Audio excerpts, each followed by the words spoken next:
Mi abuelo me dejó una dirección escrita en una servilleta manchada de café.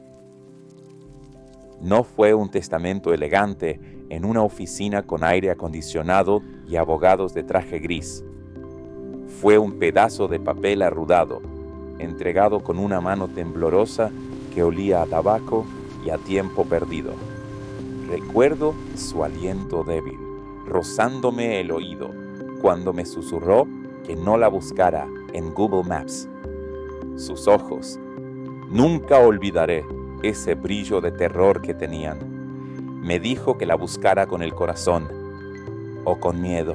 En ese momento, sentado en esa habitación de hospital que olía a desinfectante y muerte, pensé que era el delirio de un hombre de 90 años consumido por el cáncer. Pero hoy, mientras el lodo golpea el chasis de mi auto y la neblina se traga la carretera, empiezo a creer que el viejo estaba más cuerdo que todos nosotros. Para entender por qué estoy aquí, en medio de esta nada asfixiante, tienen que entender de dónde vengo. Mi nombre es Mateo, y hasta hace 3 días yo era el basurero de mi familia. No porque recogiera basura, sino porque todos tiraban sus desperdicios emocionales sobre mí. Aún puedo oír a mi jefe, ese tipo con relojes que valen más que mi vida, exigiéndome reportes a las 6 de la tarde y recordándome que había 100 personas esperando mi puesto. O a mi exesposa, llamando solo para decirme que el depósito de la pensión no había caído y que había vendido el televisor que me regaló mi padre, porque no cabía en su nueva decoración. Tenía 14 pesos en la bolsa y el olor a humedad de mi cuarto de soltero me picaba en la nariz todas las noches. Durante 10 años fui el único que cuidó al abuelo. Lo bañé, limpié sus humillaciones y escuché sus historias repetitivas, mientras mis tíos disfrutaban de las vacaciones que él mismo les pagaba. Y cuando murió, llegaron como buitres. Mira, el reloj de oro en Vi el a mi podio. tío Alberto Sí, y las joyas en el revolviendo féretro. los cajones del Perfecto, muerto, esperemos el final. buscando Seremos escrituras. ricos. Mientras mi madre, sin haber derramado una sola lágrima, se quejaba de que el viejo seguramente había escondido el Must be oro here en somewhere, algún lado, signature. pero el abuelo not this one. no les Try the dejó next. nada, ni un This feels centavo. different. Solo me dejó a mí esa servilleta, y por eso me echaron. Me dijeron que si no había dinero, no había familia. Mateo, ya no eres bienvenido aquí. Así que aquí estoy, en un ¡Fuera de auto esta que se casa! cae a pedazos, siguiendo una dirección que parece llevar al fin del mundo. Y manejado 6 horas. El GPS murió hace 2. El paisaje se ha convertido en una colección de árboles retorcidos que parecen esqueletos suplicando perdón. Aquí el aire huele distinto. Huele a hierro, a tierra mojada y a algo que se está pudriendo muy lentamente. De pronto lo vi. San Judas de las Sombras. El pueblo no aparece en ningún mapa moderno. No hay Wi-Fi. No hay señales de vida digital. Solo casas de piedra oscura y ventanas sin cortinas, desde donde siento que 1000 ojos me siguen. No hay niños, no hay perros, solo el eco de mis pasos cuando bajo del auto. Llegué a la casona, 3 pisos de madera negra que parecen colapsar bajo el peso de sus propios secretos. Saqué la llave antigua, esa de hierro pesado con forma de calavera. Mis manos temblaban, y no era por el frío. Era ese instinto primario que te dice que estás a punto de cruzar una línea de la que no hay retorno. Entré. El piso de madera gimió bajo mi peso. Olía a naftalina y a cera de vela. Y entonces lo vi sobre la mesa. Un sobre blanco, impecable, como si alguien lo hubiera puesto ahí hace 5 minutos. Lo abrí con dedos torpes. Dentro había una foto amarillenta de 1954. Era mi abuelo, mucho más joven, abrazando a un hombre que tenía exactamente mi misma cara, los mismos ojos, la misma cicatriz en la ceja. Pero ese hombre no era de mi familia. Al pie de la foto, una frase en tinta roja que me heló la sangre. Lo que posees le pertenece a los muertos. Mi corazón martillaba contra mis costillas. Miré hacia la escalera de caracol que se perdía en la penumbra del segundo piso. No estaba solo. Nunca estuve solo. Mi abuelo no me envió aquí para cobrar una herencia. Me envió aquí para enfrentar una sentencia. Me quedé congelado en la entrada. En sobre blanco temblaba en mi mano. Sentía que el aire en el recibidor se volvía más espeso, como si el polvo suspendido en los rayos de luz que entraban por las grietas tuviera peso propio. Pregunté si había alguien ahí, con la voz quebrada, presentándome como el nieto de Elías. De la penumbra bajó una mujer, Elena. Era tan delgada que su vestido negro parecía colgar de una percha de hueso. Su piel tenía el color de las hojas secas y sus ojos eran dos pozos de obsidiana que parecían leer cada una de mis deudas. Me dijo que el abuelo siempre supo que enviaría al más débil, al que pide permiso para respirar. Cuando le pregunté quién era y qué hacía en la casa de mi abuelo, se detuvo frente a mí con una risa seca. Me dijo que esa casa nunca fue de él, que él solo fue el carcelero y que yo acababa de traer la llave para abrir la celda. Elena me obligó a arrodillarme y a levantar una baldosa floja. Mis uñas sangraron contra la piedra, pero no me importó. Debajo, en una caja de plomo envuelta en cuero podrido, encontré legajos de 1954. Expropiaciones, denuncias, ejecuciones. No podía creerlo. Mi abuelo siempre dijo que compró estas tierras con sus ahorros de la mina. Pero Elena me soltó la verdad como un latigazo. Mi abuelo nunca fue minero, fue un informante del régimen. El hombre de la foto, Julián, el que se parecía a mí, era el verdadero dueño de todo esto. Eran como hermanos, pero mi abuelo lo vendió. Susurró nombres al capitán de la guardia una noche de mayo, solo para quedarse con estas tierras.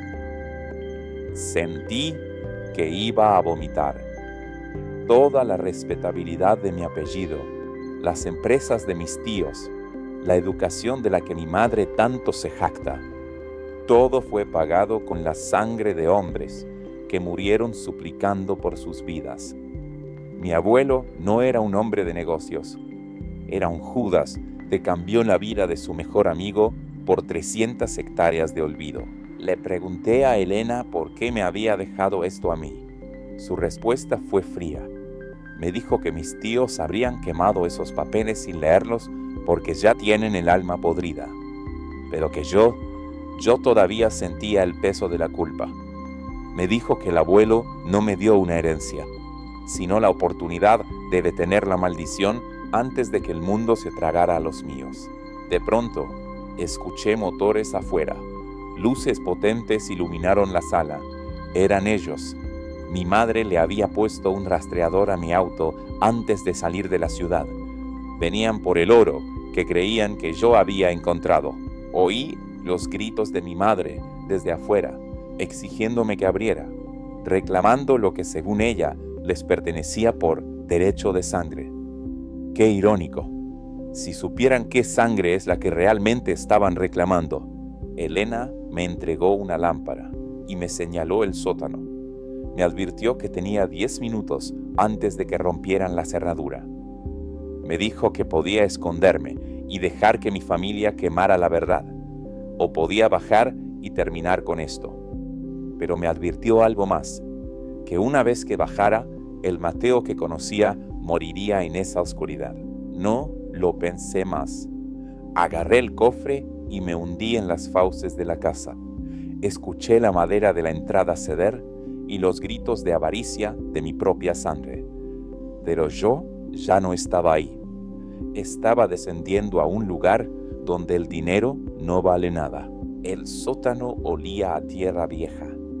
Arriba oía los tacones de mi madre golpeando el suelo y a mi tío Alberto gritando que buscaran en las paredes, convencido de que yo no podía habérmelo llevado todo.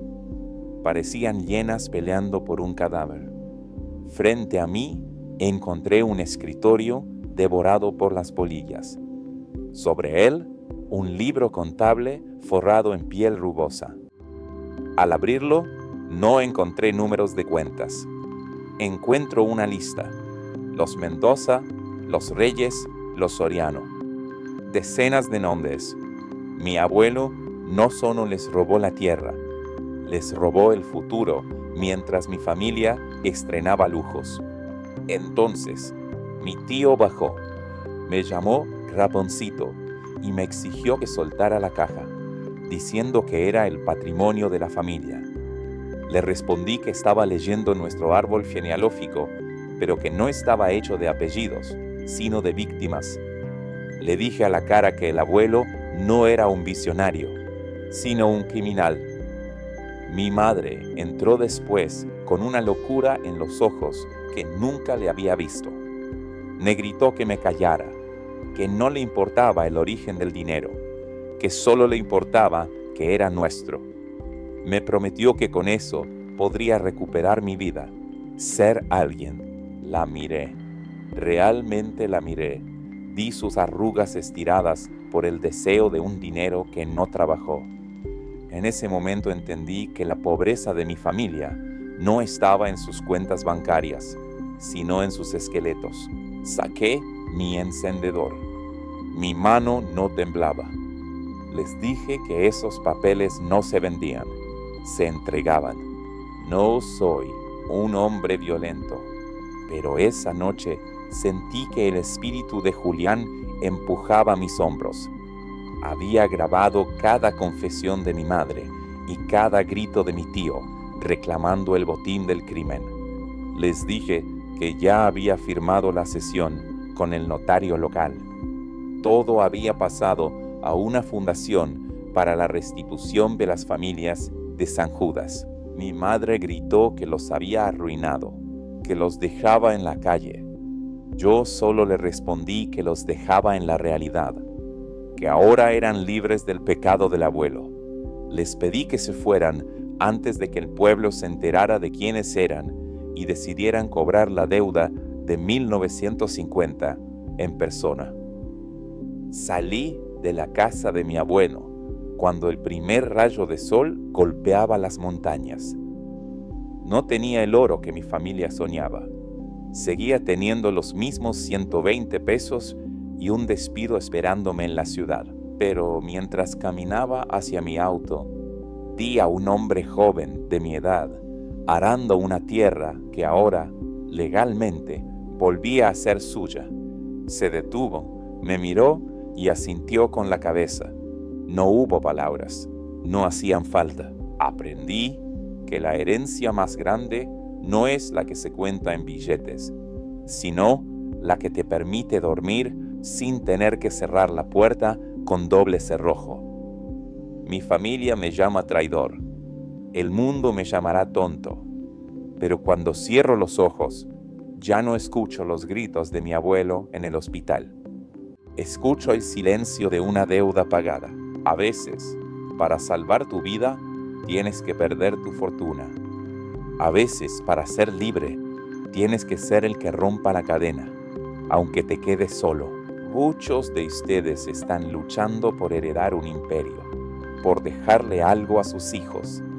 Pero les pregunto, ¿qué clase de cimientos están construyendo hoy? ¿Están creando una fortuna que sus hijos presumirán o una maldición que tendrán que pagar con sus propias vidas? Si te quedaste hasta el final, escribe la palabra integridad en los comentarios para saber que eres de los pocos que entienden que el honor no tiene precio. Soy Mateo y esto es Antes de rendirse. Nos vemos en la próxima batalla.